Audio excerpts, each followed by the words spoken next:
Thank you, Kirsten. Yeah, I'd like to welcome everybody to today's webinar series on capacity building. It's a two-day event that'll be presented by Caleb Selby. So we're looking forward to everything that Caleb has to offer our native CDFI practitioners and those that want to apply for technical assistance or financial assistance through the CDFI Funds NACA program. To give you a little bit of background on Caleb, Caleb entered the native CDFI industry in 2015, working with the Owista Corporation, where he worked up to the role of program officer. Then he became a consultant as he returned to school for his bachelor's in general mathematics. Currently, Caleb is the owner of Selby Consulting, a consulting firm offering grant writing, financial analysis, capitalization planning, program analysis, and other technical assistance for native CDFIs. And Caleb is passionate about assisting and enjoying working with native CDFIs. I've had the liberty to attend a few of Caleb's in-person sessions, and he is a wealth of knowledge and brings so much to the practitioners on a day, that we work with on a daily basis, and the questions that come up when fulfilling an application or filling out a program when it comes to native CDFIs. But in his free time, I know for a fact Caleb enjoys hunting, fishing, and being outdoors, living in Colorado. So Caleb, I don't want to take any time away from you, but I want to thank you very much in advance here for all of the information you're going to present. I've enjoyed working with you. Caleb has done work for my organization. I'm the interim director of the Native CDFI Network, and I also am the executive director for the Native 360 Loan Fund.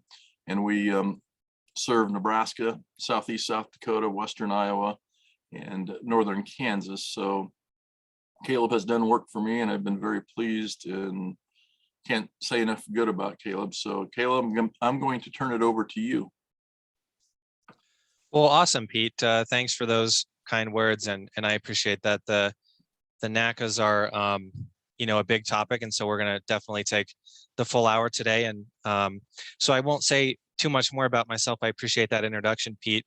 The only thing that I would say is I've been working on these NACA applications since 2016, and it's a big part of what I do now and have been doing for quite a few years now. So that's how I'm here talking with you all today, and hoping to share some of the things that I've learned, especially around, first of all, what the NACA TA is, and then once we get into that, some tips and strategies around what crafting a successful application looks like. So I'm going to go ahead and share my screen, and I will be jumping back and forth from my browser and my PowerPoint here. There's some things that I want to be showing you all, some materials from the CDFI Fund. So I'll be doing that a little bit during the webinar. But so I'm going to just go ahead and jump in here. So I just want to start very big picture with the NACA TA program here. NACA TA, you'll hear me say that a million times today, stands for Native American CDFI Technical Assistance Program. It's one of two grant types that are made available on an annual basis through the NACA program. The other is the Financial Assistance Application, or NACA FA for short, and I'll be doing a presentation on that tomorrow. Today, we're going to be talking about just the TA. And as I was saying, available on an annual basis, typically sometime in the first quarter. We had 1 year where the NOFA, or the Notice of Funding Availability, came out on April 4th, but it's typically becomes available sometime late January to early March is the typical time frame on that. And it ranges a little bit, but every year about 2 to 3 million is awarded in TA awards to native CDFIs, and we'll get into this too. But the average size of a TA award is 150,000. So about 15 or 20 native CDFIs winning NACA TAs every year is usually about the average. And for eligible entities, groups that can apply for a NACA TA are certified native CDFIs, emerging native CDFIs, and then also sponsoring entities. And the definition here of a sponsoring entity is any legal organization that's serving a native community that is wanting to be creating a native CDFI later on down the road. So, the last bullet points here on the slide, the max size of NACA TAs are 150,000. That's the max amount that you can ask for, and that's typically what groups ask for. You can ask for a minimum of 10,000. I think it's a good idea to maximize how much you're asking for. And then also sticking here with big picture, the NACA TA is all about capacity building. That's how this fits so well into NCN's webinar series here on capacity building. Is this grant is exclusively focused on capacity building for native CDFIs. And I'll jump to my next slide here as a good segue. Here are the ways that a NACA TA can build your native CDFI's capacity, or emerging native CDFI, or if you're a sponsoring entity, is that you can use NACA TA funding for compensation of for salary and fringe for either existing staff or new staff. You can use it for professional service costs, or in other words, consultants. You can use it to support travel, can use it to support training and education. And that's either for, what it's referring to here is training and education for you or your staff members or your board members. You can use NACA TA funding for equipment and supplies. And the distinction in the CDFI fund's eyes here is equipment is any purchase of a tangible piece of property, $5,000 or more per unit, whereas supplies is the exact same thing, just 5,000 or less per unit. And then if you're a sponsoring entity, you can also use NACA TA funding to cover incorporation costs, but that applies only to sponsoring entities. I'm going to just check the chat box here. Okay, perfect. So as Kirsten was saying, feel free to ask questions as we go through this webinar. I'm going to be checking into the chat box as we're going through. So if you have questions, feel free to pop them in the chat box there. But I will jump to the next slide. I just wanted to briefly show what the system looks like in which you submit the NACA TA application. This is what's called the Award Management Information System, and this is used owned by the CDFI fund, and you create an account in this system and create your application in here and submit your application to the CDFI fund. And honestly, we could have a whole webinar on the ins and outs of this system and how to use it, but I just wanted to show everybody because it looks like there's actually quite a lot of folks on the webinar. Looks like I know maybe about half you, but I think we have a lot of new folks in here as well. So maybe you haven't seen what AMIS looks like. So I just wanted to have a little photo of that so that you'd be aware what system you submit the NACA TA through. Let me make sure I didn't have any notes there. Perfect. And then I will just say too, before we get too much further into the content, is that everything here is based on the NACA TA last year. And I am not expecting many changes this year. There are years where the CDFI fund will sort of overhaul the NACA TA or the NACA FA, or commonly they'll do both in the same year.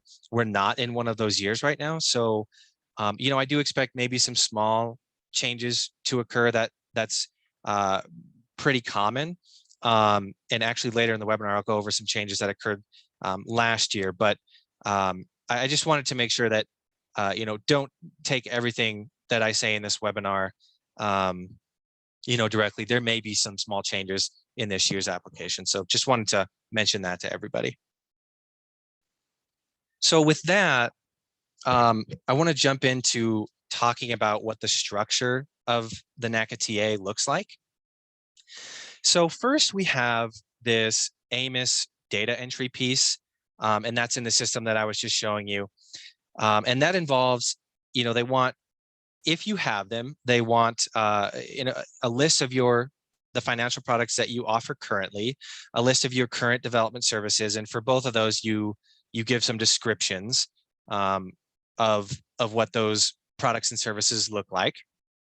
You also list your key staff, some information on your board of directors, and then you also go over what your TA request, the amount that it is. It actually used to be that you had to outline in those 7 eligible categories that I was showing you earlier, how those 7 categories, how the 150,000 breaks into those 7 categories. You actually don't have to do that anymore.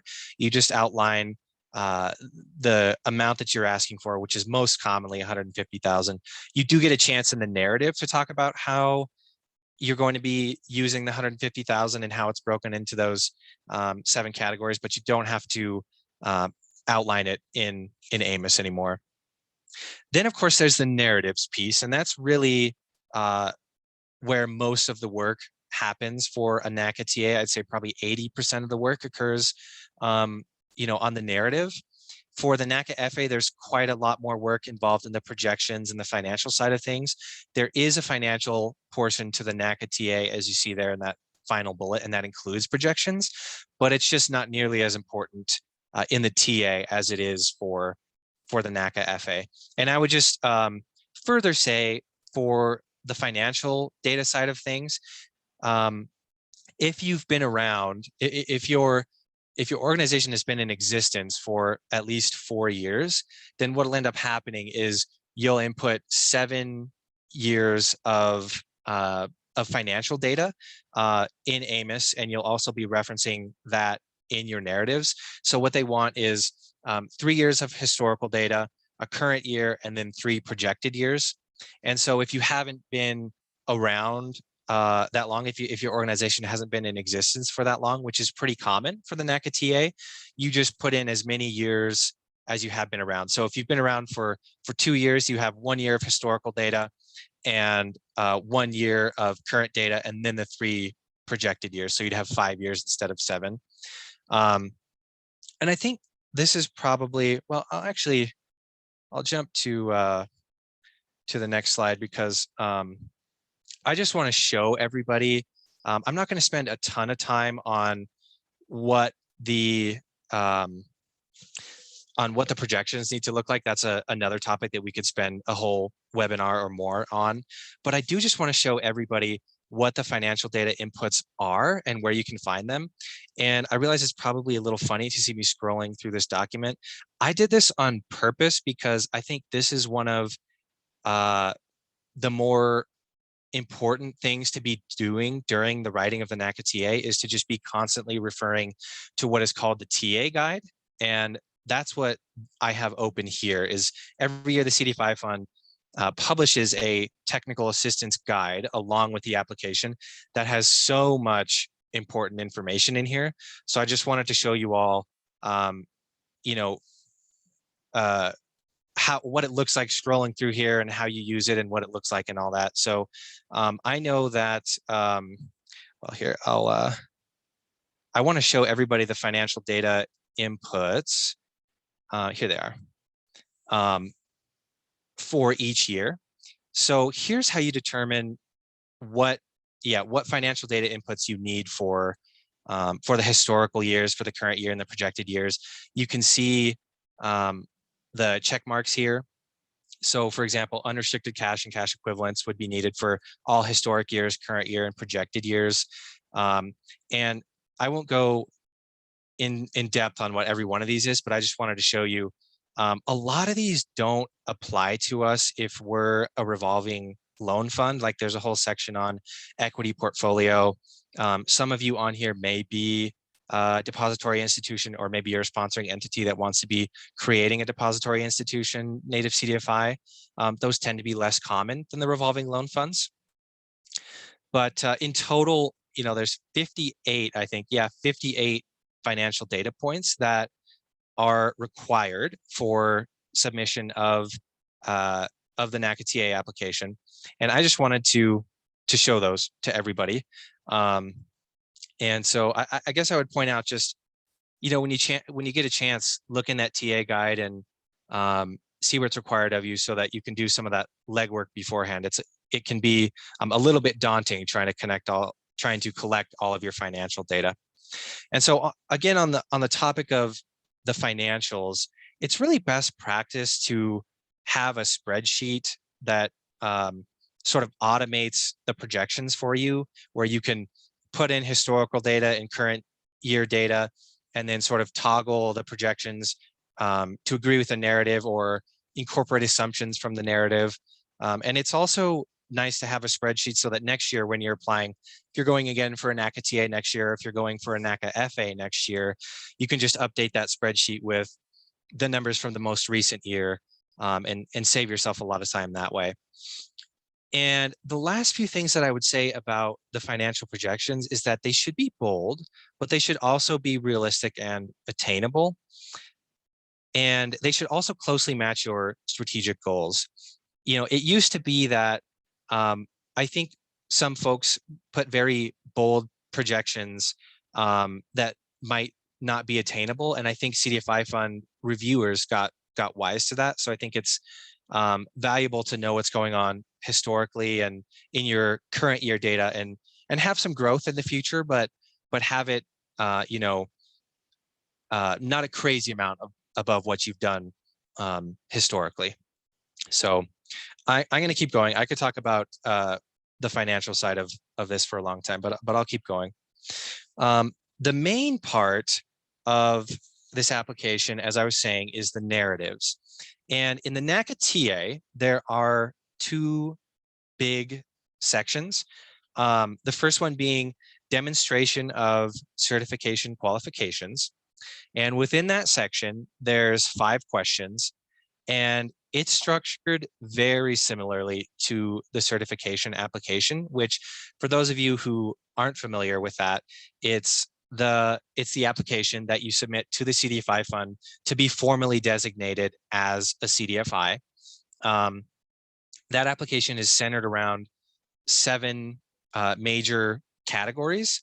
5 of them show up here in the NACA TA application. Those are primary mission, financing entity, target market development services, accountability to target market. Kirsten, I just see this poll question pop up here. Sorry, there were some technical difficulties on our end. You can keep on going. Okay, perfect. Yep. Yeah, that'll come up later. So no cheating, anybody. So yeah, we have those 5 sections. I think I left off at target market. So development services and then accountability to target market are they have a question for each one of those sections in section 1 of the NACA TA.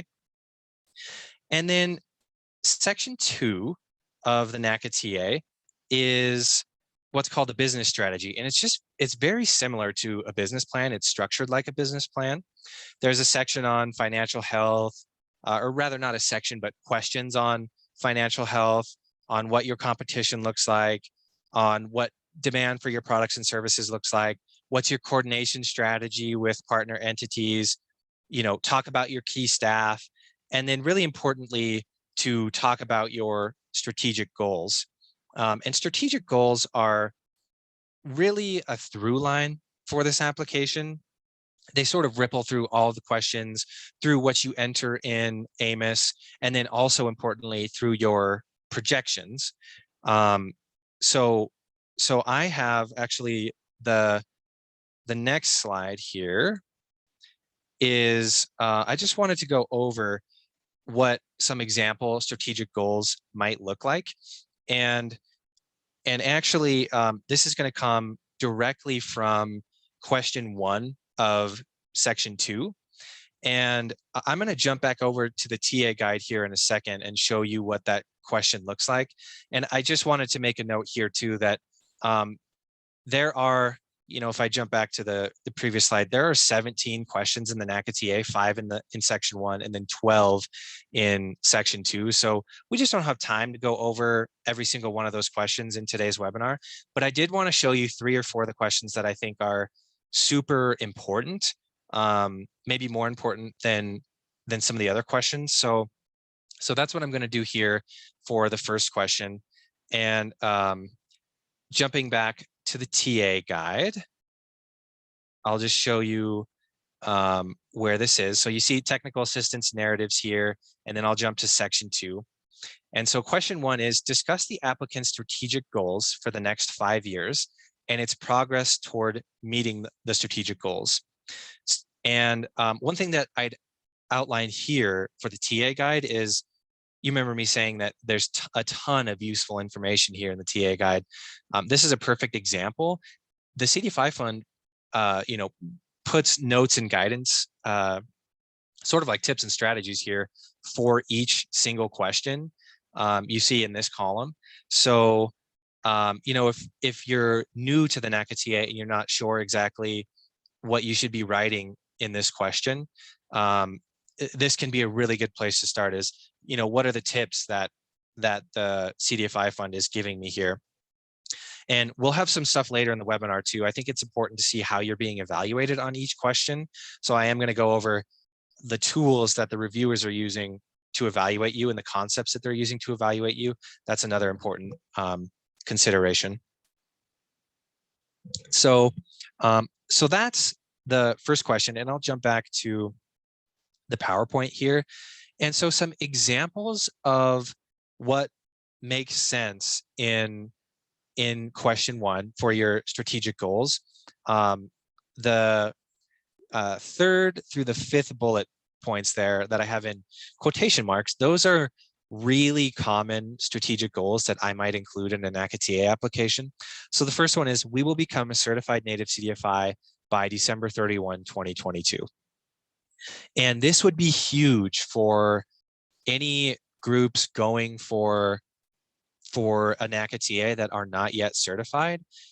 As you can tell by the entire first section being centered around the certification application and whether or not you're ready for certification, the fund is very interested in, in how soon can you become certified, how ready are you? So it's good for you if your strategic goals center around that. So literally 100% of the time that I've written NACA TA applications for groups that aren't yet certified, certification date makes it in as a strategic goal. And I'd highly advise that you all use that same strategy.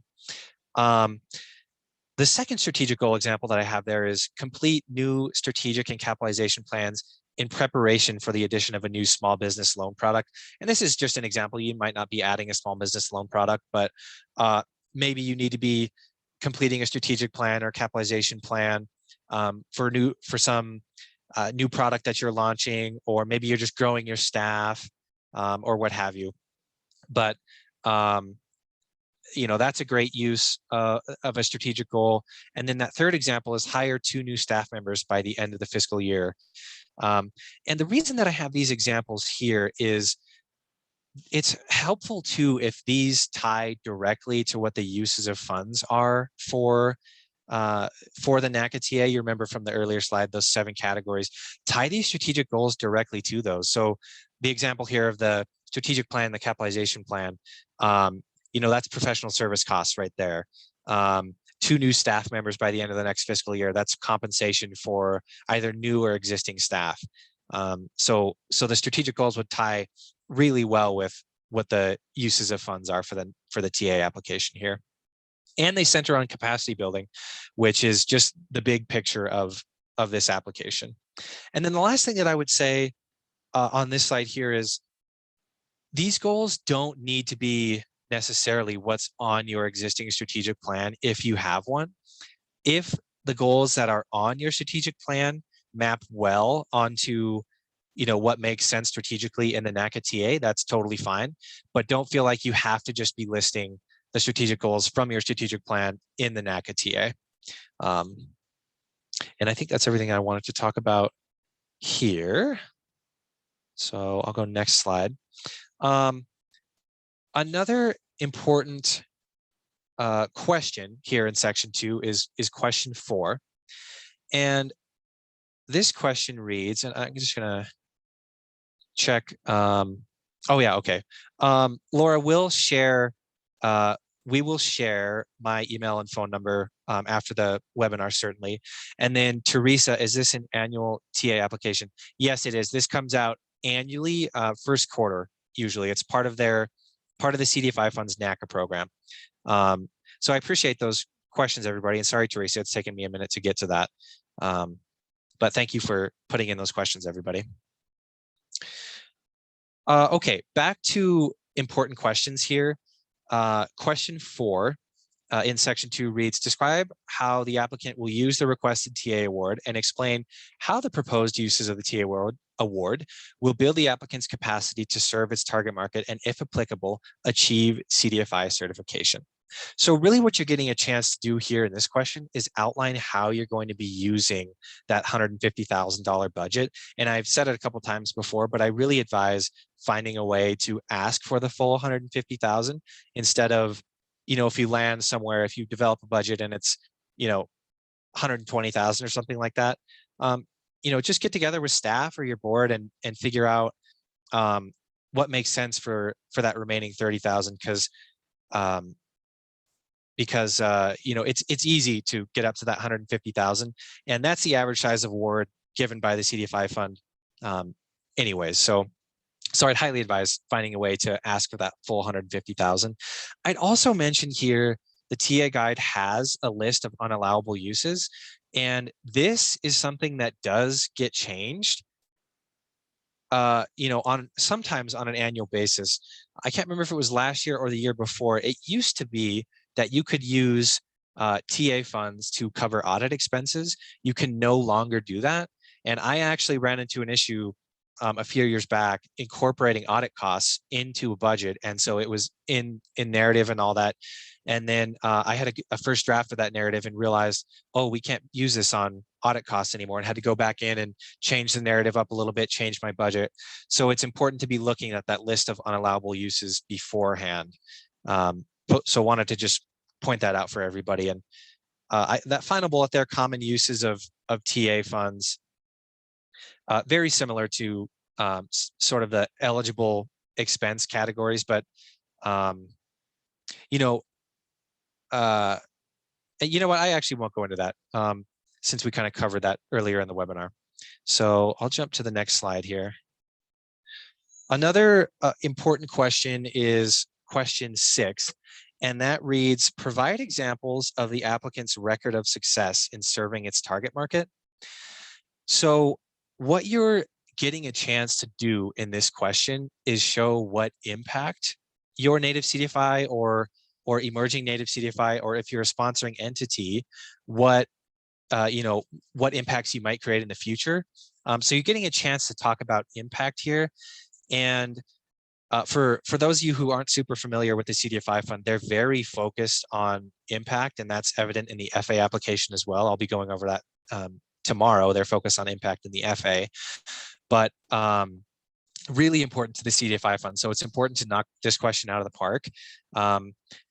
What you want to be doing here is establishing confidence in the evaluators at the CDFI fund that you can accomplish the strategic goals set out in this application, because you've been doing that before, and you can say, hey, here's what our previous strategic goals were, and here's the impact we created in achieving those strategic goals. So we're going to be able to be doing that in the future.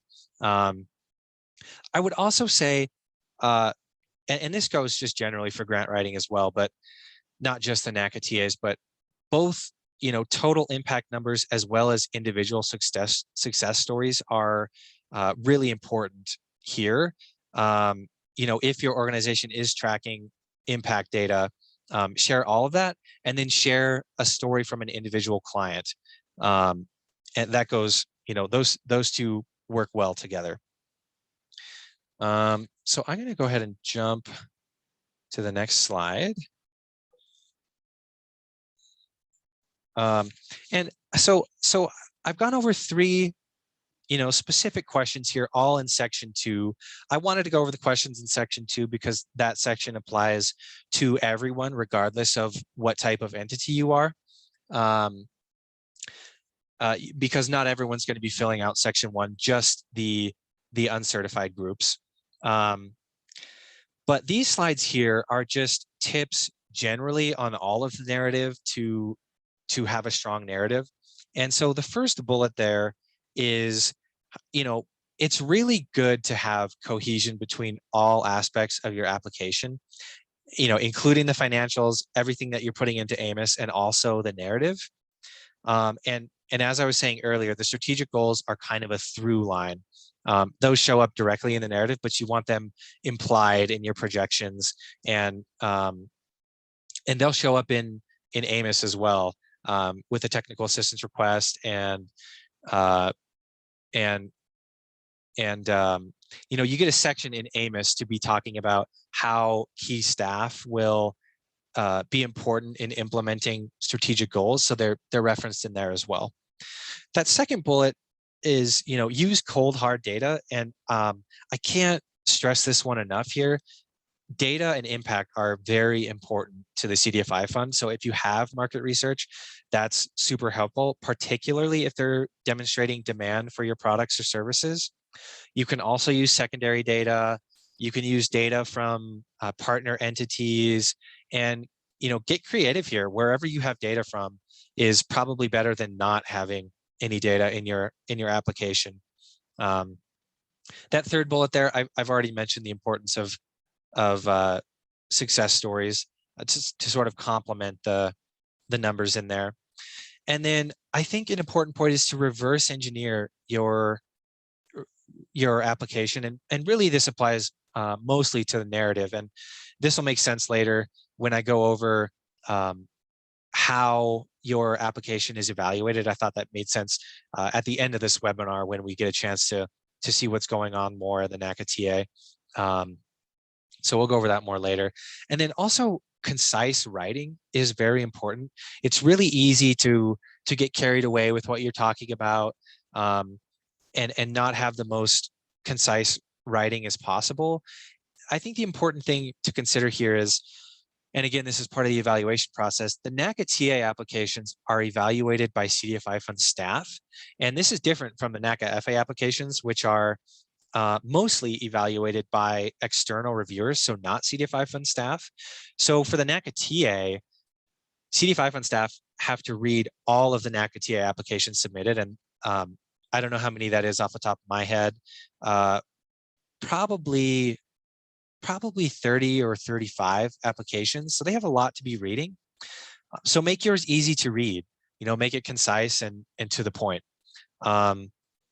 So that's an important tip.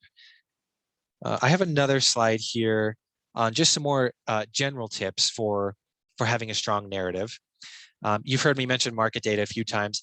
If you have market data that's less than 5 years old, that's best. If you don't, you can use data that's older than 5 years old.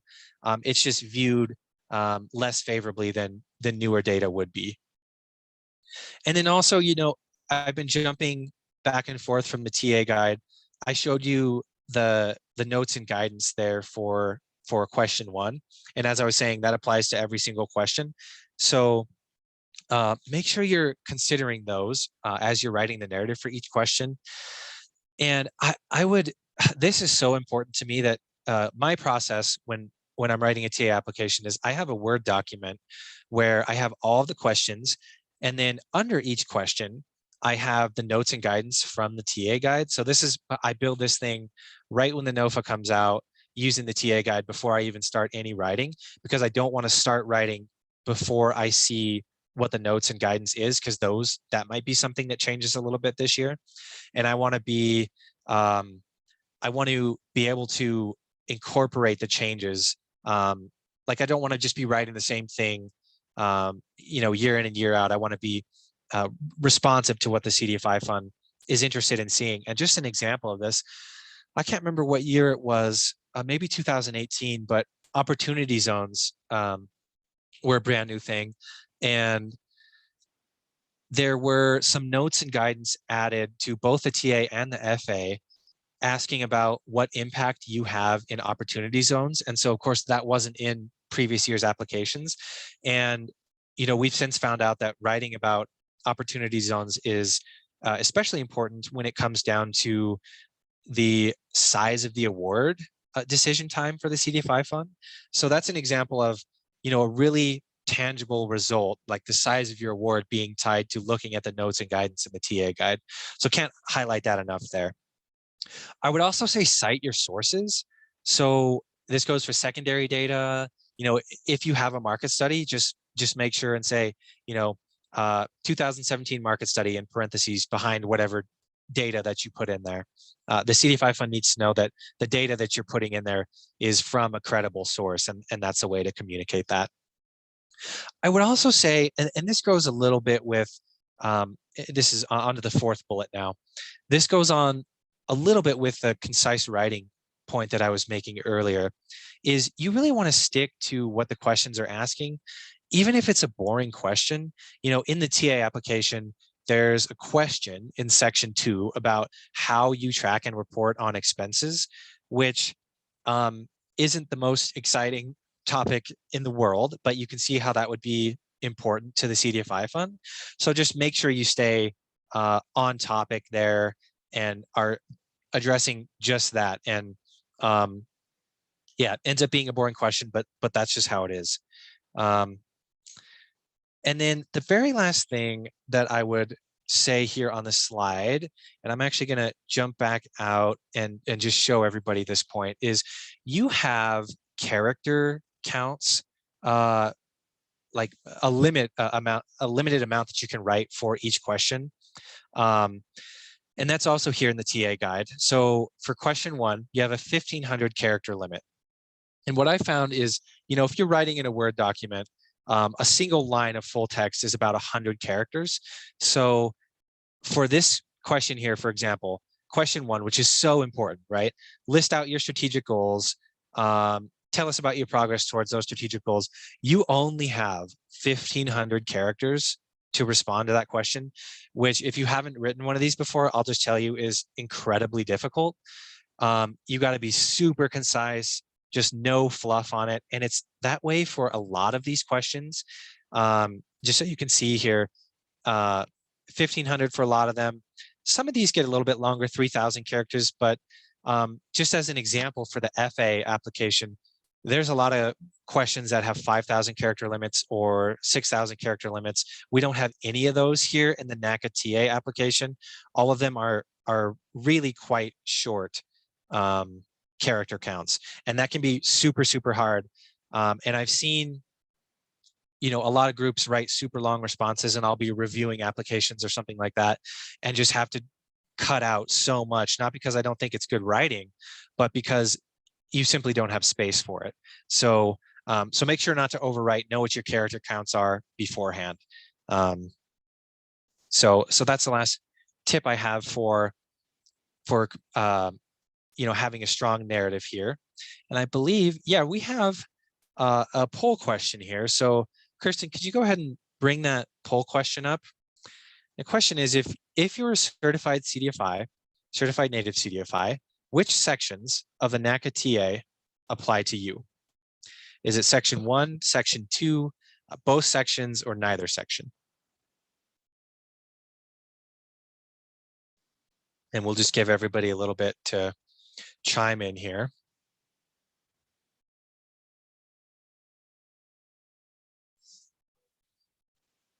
Looking good so far.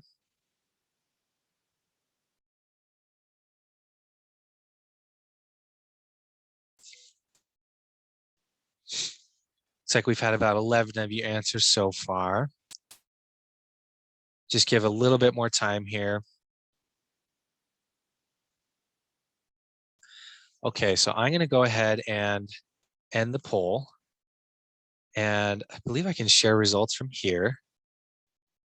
Are folks able to see the results here or no? I'm not sure, Caleb. If you can see the results, if you'll raise your hand just so we know what you can see. Thank you. Oh, okay, perfect. Yeah, so we had a couple folks answer section 1, 4 folks section 2, most folks actually both sections, and then a couple folks neither section. So if you're certified it is only the second section that applies to you. And the reason that I have this here as a poll question is because I've seen it before where a certified native CDFI accidentally answered section 1, and that's 5 questions that you don't have to answer, time that you don't have to spend. In the AMIS system, you actually just go in. Well, it used to be that you had to enter no answer. They have it now set up with skip logic so that if you're a certified CDFI, section 1 doesn't even show up for you. So just be aware that if you're a certified native CDFI, you do not have to be filling out section 1. That's just for the uncertified groups. So thanks everybody for participating there. Perfect. Yeah, I see a bunch of yeses in the chat box. I appreciate everybody chiming in there. I'm going to go ahead and jump to the next slide here. Moving a little bit beyond content of the NACA TA and how to create a strong narrative and all that, I wanted to jump into the topic of how you might prepare, how you might start preparing now. You know, a lot of things have to wait until the NOFA or the Notice of Funding Availability comes out, which again, I think I highlighted this earlier, but it is hard this time of year because we don't know when. It could be, you know, it could be in a few days that the NOFA drops. I think that's pretty unlikely. More likely, I would think, is later January through early March is when you might expect it to drop, but we just don't know exactly when. It's a little bit hard to plan, but it's that way for everybody. So given that, things that you can be doing to prepare now is, make an AMIS account if you don't have one, and I was showing that system earlier. You also need a DUNS number, a sam.gov account, and a grants.gov account. You don't have to wait for the NOFA to come out to make these for your organization. In fact, there's lots of grants that get submitted through grants.gov account, for example, not just these NACA grants. And some of these can take several weeks to create. So when the NACAs come out, you have 2 months usually to get everything together. From the drop of the NOFA to when the submission deadline is, you have 2 months usually. If these things are taking a couple weeks, that can be a little bit stressful, especially if you wait a few weeks after the drop of the NOFA to start creating these accounts. That can get super, super stressful. And I've seen lots of native CDFIs and sponsoring entities go through that. So I would just suggest that if you don't have these accounts, get them going now. And also, make sure that they're up to date. Make sure that your passwords are correct if you do have them. I've seen that before too, where groups think that they have them, and then it comes time to submit something through grants.gov for the NACA TA, and I'll talk about that in a minute. It comes time to do that, and you'll find out that you can't get into the account. So that's important. And then the final bullet point here is make sure that you're up to date with all the reporting to the CDFI fund. If you have active awards already, you wouldn't want it that your application is being reviewed and the CDFI fund is looking at your native CDFI or your emerging native CDFI or the sponsoring entity and realizing that you're late on reports for already active grants. That might make them think that you're not going to be a good you're not going to be on time with your reporting in the future. So I think that's an important thing to be aware of too. And those can sneak up on folks too. And sometimes they can be hard to find in AMIS if you don't know where to look for your reporting schedule. So so that can make it difficult as well. So just wanted to highlight that it's important to be up to date with all your reporting to the CDFI fund. And more here on timeline is, I was just talking about grants.gov. One important part of the NACA TA is what's called the SF424. And, they have this for a lot of federal grants as well. But how it works for the NACA TA is that, as I'm talking about, the NOFA will come out. And then 2 months later, the entire NACA TA application is due in AMIS. But 1 month after the NOFA comes out, so right in between the NACA TA submission deadline and the drop of the NOFA is when the SF424 is due, and that's due in grants.gov. And grants.gov and SAM.gov and AMIS are all required by that date. So really, you don't even have 2 months on all of those. You have really 1 month for those things. So I just wanted to share that sort of big picture timeline with everybody. You have this important deadline a full month before the application is due. And I would just say too, if you don't get the SF424 submitted by its associated deadline, you become ineligible to submit the entire NACA TA. I've also seen that happen to groups, and that's really, really a bummer because, you know, they'll probably have started writing, probably had a good chance of winning an award, and then they just can't because didn't get the SF424 in on time. So that's a huge thing to keep in mind.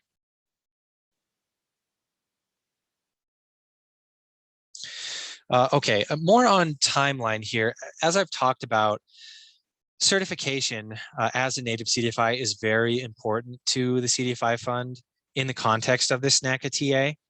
And so we have the 3 types of organizations that might apply for a NACA TA here in this table. I pulled this straight from the TA guide. So actually, if you look at the last row first, the sponsoring entities, the deadline to submit the certification application to the CDFI fund, if you look in the second column there, is by end of year 3 of the period of performance. And then they give you full another year to actually achieve CDFI certification. That's just because there may be some errors or some things that the CDFI fund wants to clarify with you in your certification application. So they give you, you know, you submit your certification application, they have up to 90 days to look at it, or longer now because of recent developments. We won't get into that, but you know, they'll take a certain amount of time to look at it. They may need some things from you. You may have to update your application. So you don't actually have to be fully certified until by the end of year 4 of the period of performance of these NACA TA grants. And I think performance period here is probably a little bit of jargon at this point. I'll just have a little tangent here. The way that this works for the NACA TA is, so I'll just use this year's application as an example. You'll be writing in, you know, January, February, March, maybe as late as April or May, depending on when the NOFA drops. But you won't have award announcements until later this year, probably, you know, August, September, October timeframe, sometimes as late as November. And so you'll be awarded then. And just assuming that your fiscal year end is 12/31, how the CDFI fund will set it up is that year 1 will not be fiscal year 22, because if you don't know that you're awarded until September, October, or November of this year, that's not enough time to be doing anything substantial. So what they'll do is they'll set year 1 as fiscal year 23. You know, year 2 is fiscal year 24. And then years 3 and 4 is fiscal years 25 and 26. I know this is really hard to visualize. This is all outlined in the TA guide. And it's also different for certified groups, emerging groups, and the sponsoring entities. Certified groups have 2 years of performance period. Emerging groups have 3 years, and then sponsoring entities have 4 years to be reporting on this and spending the funds and all that. I'll get into compliance a little bit later in the presentation here, but I just wanted to highlight the importance of following this certification deadline here. You know, again, sticking with sponsoring entities, like say you're a sponsoring entity and you're awarded this year, then year 1 is fiscal year 22, year 2 is fiscal year, or I'm sorry, year 1 is fiscal year 23, year 2 is fiscal year 24, and then year 3 is fiscal year 25. So if you're awarded this year, the entity that you create to become a native CDFI needs to have submitted its certification application by the end of fiscal year 25, and you'll need to have fully gone through and you be certified as a native CDFI to remain compliant with the CDFI fund by the end of fiscal year 26. So really a lot of stuff there, quite confusing. The TA guide has some really good graphics about that, but I just wanted to highlight there are timelines around certification for emerging groups and for sponsoring entities. Okay, perfect. That's all I wanted to talk about there. And as I've referenced about a million times now, is the evaluation process for these NACA TA applications. And I'm just gonna check the chat box. So we got a question here. Can a CDFI apply for both a TA and an FA or just one or the other? I thought that certified CDFIs can apply for an FA award. So the TA awards were for uncertified CDFIs. Your first question is well, both questions are really good ones. You cannot apply for both a TA and an FA. You have to decide on one or the other. Certified CDFIs can apply for TA awards.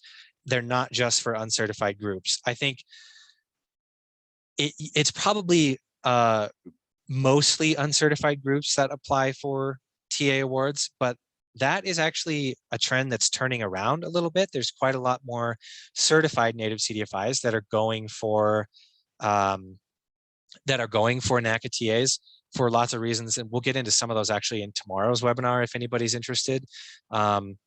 So it's actually turning around a little bit. There's quite a lot of certified native CDFIs that are going for NACA TA awards.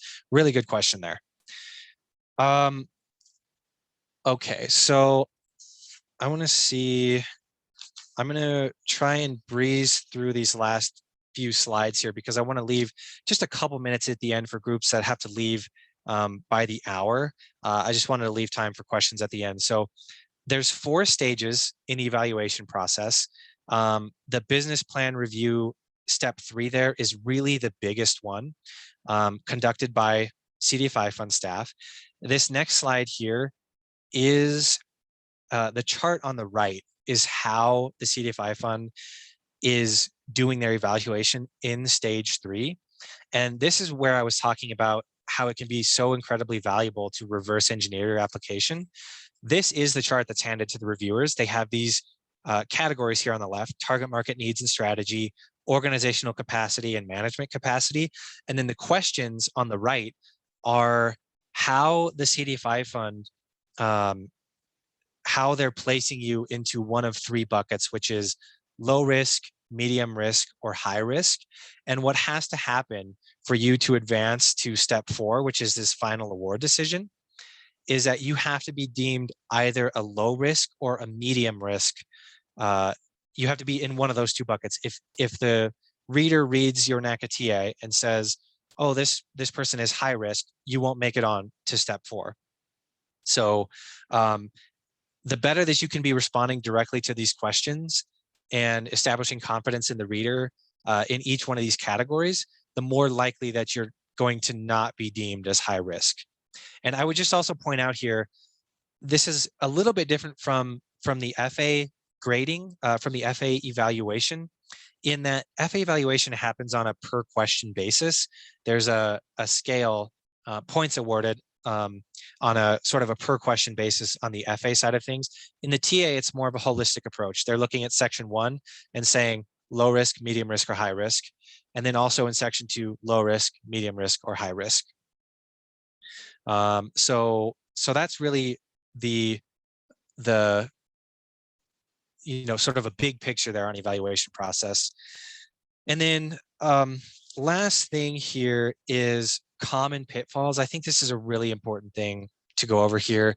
And this is probably the last thing that I'll go over because I do want to leave time for questions. And then we'll have one poll question actually after this. But just really common pitfalls that I see from a lot of groups is poor time management, where, this might be because you haven't created your sam.gov or grants.gov account on time. You might not start your narrative on time.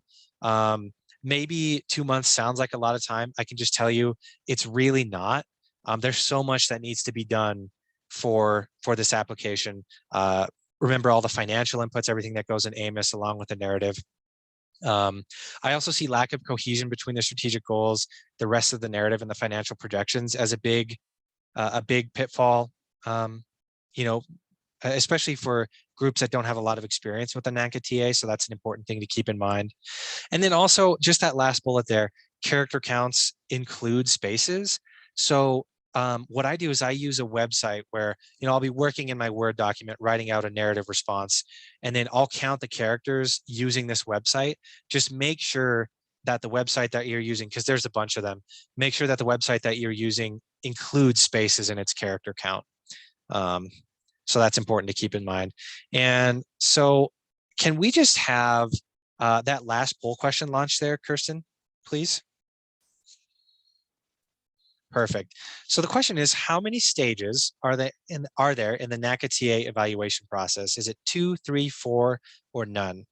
And I didn't spend a ton of time on this, so bonus points for whoever gets this correct.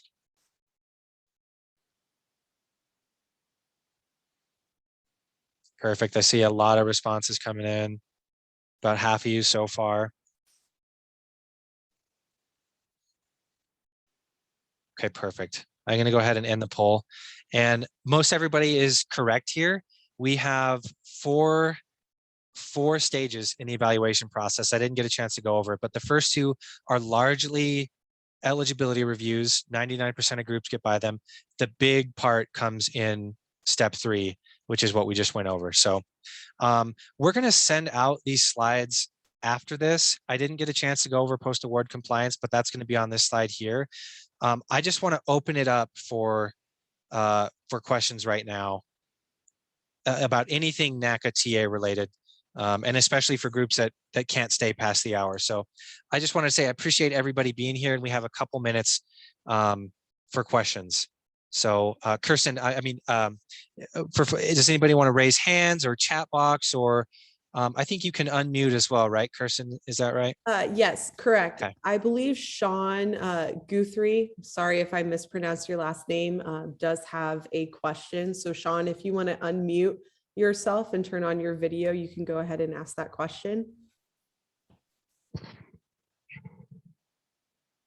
I'm sorry, I didn't have a question. I think I had my hand raised when we were going over if we could see the poll results. Yep, no problem. Okay, thank you. Yep. I got a question if that's okay. So Nainoa, just in case you.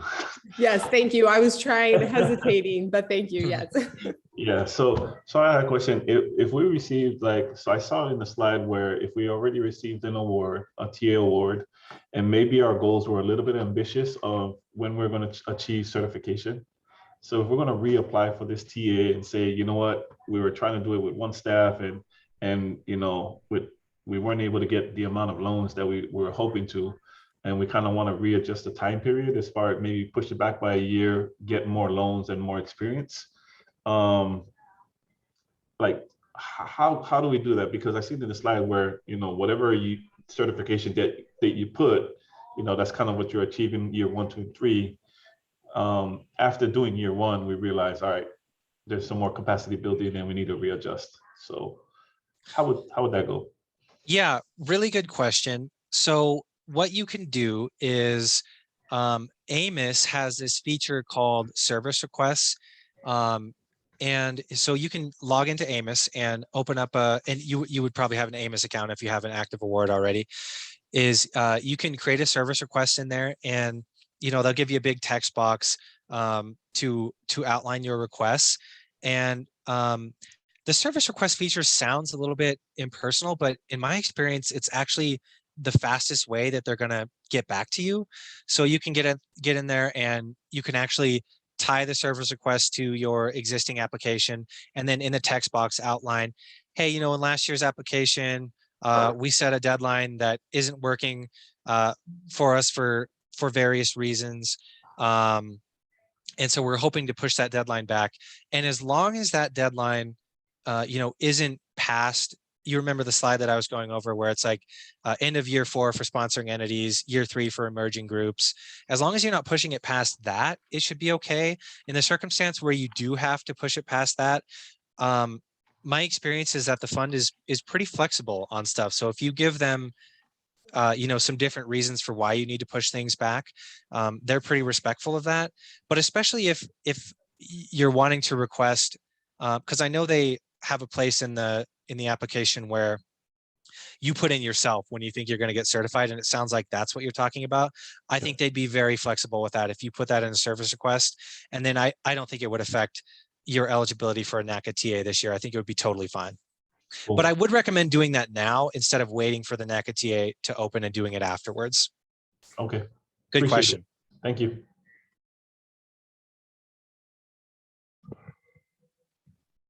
Caleb, Any I other believe questions from we- anybody? Oh yeah, Yes, go I ahead. believe we have a question in the chat box from Maddie.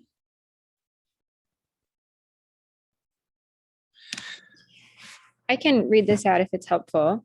I'm just wondering if the award can be used to share the technical assistance with the target market. In other words, to build capacity amongst borrowers. So really good question. TA awards, and actually neither can FA awards, cannot be used for re-granting purposes. It's got to be for capacity building for your CDFI, for your native CDFI.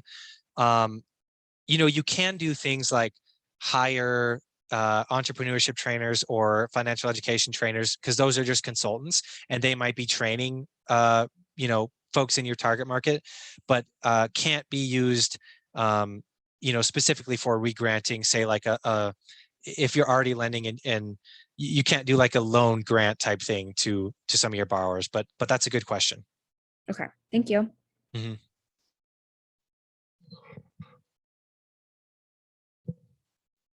Great. So we're a couple minutes after the hour here. So if folks need to be jumping off, that's totally fine.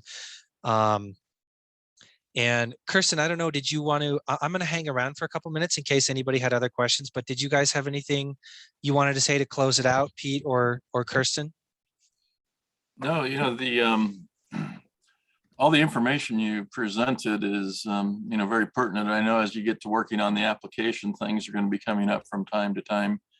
And I saw one question in there. I don't know if you addressed it about, are you available for any hiring? So I guess that I'd leave that between you and the person that asked the question. But you know, again, the services that you provided us very detailed, and I appreciate the content that you delivered today. And we will be sending this out to everybody that registered, including the PowerPoint and the recorded presentation, and it'll go out probably on either January 6th or 7th. So everyone that attended will get a copy of what was presented today. So thank you, Caleb, and look forward to you tomorrow. Tomorrow we begin at the same time, and we're going to be talking about financial assistance awards. So please spread the word and tune in if you have any. To me, it would be beneficial for those who attended today, even if you're not going to apply for an FA, attend tomorrow, because it's a kind of a learning curve as you go through it. So anything that he'll be presenting to you tomorrow, eventually you're going to need to know.